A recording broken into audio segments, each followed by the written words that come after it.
சாலமோனின் முதல் தீர்ப்பு. ஒரு நாள் வெள்ளை மாதர்கள் 2 பேர் சாலமோன் மன்னனுடைய முன்னிலையில் வந்து நின்றார்கள். மன்னர் கேட்டார், என்ன பிரச்சனை, சொல்லுங்கள். அரசி, நானும் இவளும் ஒரே வீட்டில் தான் குடியிருக்கிறோம். நான் ஒரு குழந்தையை பெற்றெடுத்தேன். அதன் பிறகு 3 நாள் கழிந்தபின் இந்த பெண்ணும் ஒரு குழந்தையை பெற்றெடுத்தாள்.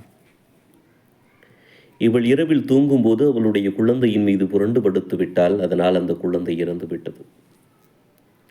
அவள் நள்ளிரவில் எழுந்து தன் குழந்தை இறந்து கிடப்பதை கண்டவுடன் என்னருகில் அந்த இறந்த குழந்தையை கிடத்திவிட்டு என்னுடைய குழந்தையை அவளுடைய நெஞ்சோடு சேர்த்து கொண்டாள்.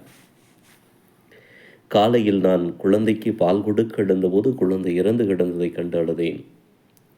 அழுது கொண்டே குழந்தையை உற்று பார்த்தபோதுதான் தெரிந்தது அது என்னுடைய குழந்தை இல்லை என்னும் விஷயம்.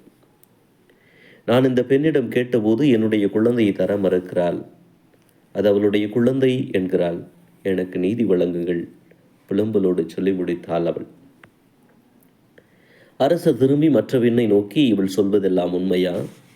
உன்னுடைய குழந்தை இறந்து விட்டதா என்று கேட்டார். அரசே, அடுத்தவள் குழந்தையை வளர்க்க நான் ஏன் ஆசைப்பட போகிறேன்?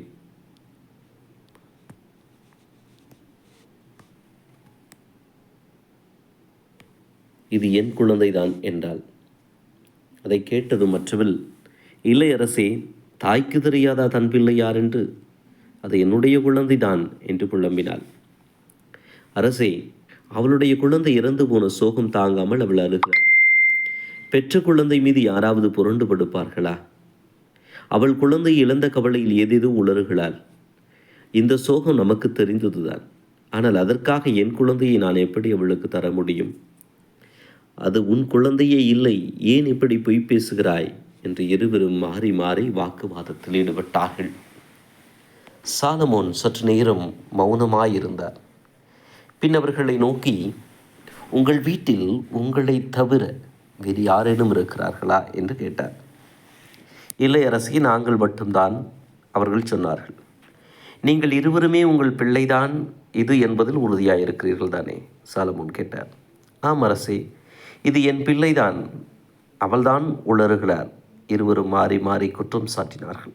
சரி, இது யாருடைய பிள்ளை என்பதை என்னால் கண்டுபிடிக்க முடியவில்லை. எனவே ஒரு வாளை எடுத்து வாருங்கள், குழந்தை 2ஆய் வெட்டி ஆளுக்கு ஒரு பாகத்தை கொடுத்து விடுகிறேன், சாலமோன் சொன்னார். உடனே குழந்தையின் உண்மையான தாய் பதறி போனாள். வேண்டாம் அரசே, வேண்டாம்.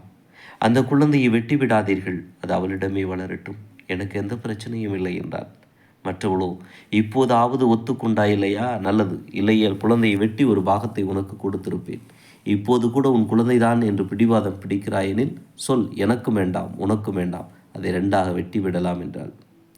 உடனே சாலமோன், குழந்தையை கொல்ல வேண்டாம், இந்த பெண்ணிடமிருந்து குழந்தையை வாங்கி முதல் பெண்ணுக்கு கொடுங்கள், அவள்தான் உண்மையான தாய் என்றார். அரசே, எப்படி கண்டுபிடித்தீர்கள்? அலுவலர்கள் ஆச்சரியமாய் கேட்டார்கள். குழந்தையை கொல்வோம் என்று சொன்ன வினாடியிலேயே 2 பேருடைய முகத்தையும் பார்த்தேன். முதல் பெண்ணிடம் எழுந்த பதட்டமும் பயமும் வேண்டாம் அரசே என்று அடுத்த வினாடியே கதறிய மனநிலையும் தான் எனக்கு உண்மையான தாயை காட்டி கொடுத்தன. மற்றவளிடம் பதட்டம் காணப்படவில்லை. அவள் குழந்தையை செத்து போகட்டும் என்னும் வஞ்சக எண்ணம் மட்டுமே அவளிடம் இருந்தது.